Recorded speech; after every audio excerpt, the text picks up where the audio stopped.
ভোগান্তি কমেনি বিদ্যুৎ গ্যাসের প্রিপেইড মিটারের গ্রাহকদের।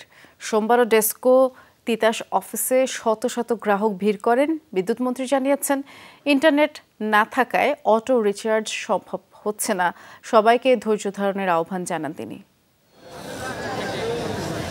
দ্রুত বিদ্যুৎ পাওয়ার আশায় স্ত্রীকে লাইনে দাঁড় করিয়ে 10 মাসের শিশুকে নিয়ে রাজধানীর ভাটারা ডেসকো অফিসের সামনে বাবা আনোয়ার হোসেন। গতকাল আমরা সারা রাতে ছিলাম বিদ্যুৎ ছাড়াই, তো ছোট বাবু যেহেতু ছিল আমরা সারা রাত ওই পাখা দিয়ে বাতাস করেছিলাম। রোববারের মতো সোমবার সকাল থেকেই বিদ্যুৎ বিতরণ কোম্পানি ডেসকোর প্রতিটি অফিসে গ্রাহকদের ভিড় দেখা গেছে।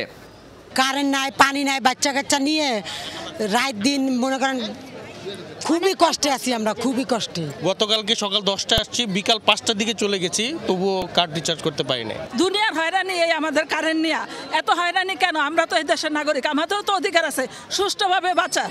ইন্টারনেট সেবা বন্ধ থাকায় রিচার্জ করা যাচ্ছে না প্রিপেইড মিটার। শেষ হয়ে গেছে অনেকের ইমার্জেন্সি ব্যালেন্সও। বাধ্য হয়ে ছুটছেন ডেসকো অফিসে। কারেন্ট নাই 2-3 ধরে, ফ্যান চালাতে পারি না, বাচ্চা নিয়ে থাকা যায় না, কষ্টে। আমাদের এখন টাকা পয়সা যায়, কারেন্ট চলে যায়, লাইন আপডাউন করতেছে।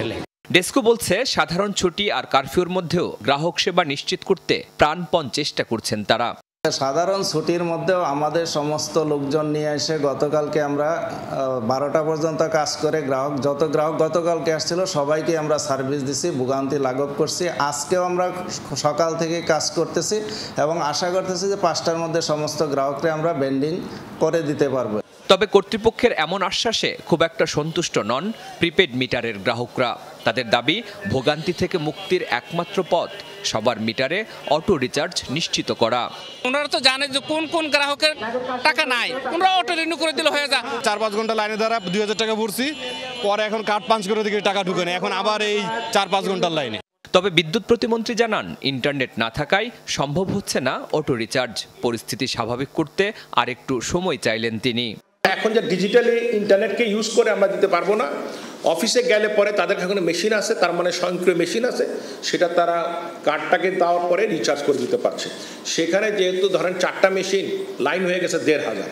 এইটাই একটা ঝামেলা ছিল গতকালকে এবং এটা এখন কমে আসছে।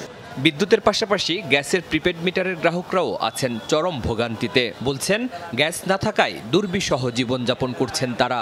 গ্যাস না হইলে 4 দিন পর্যন্ত রান্না বান্না ওই রুটি খাইছি দেখাই। কার্পুর মধ্যে রিস্ক নিয়ে আসতে হয়েছে, তারপর কি করা? আরো কয়েকটা সেন্টার খোলা হোক, তাহলে মানুষের কষ্টগুলো লাঘব হবে। কেবল বিদ্যুৎ আর গ্যাস নয়, ইন্টারনেট সংযোগ বন্ধ থাকায় নিত্য সেবা পেতে ভোগান্তিতে সাধারণ মানুষ। যত দ্রুত সম্ভব এই সংকট নিরসনে সরকারের প্রতি আহ্বান জানান ভুক্তভোগীরা। শরীফুল ইসলাম খান, যমুনা নিউজ, ঢাকা।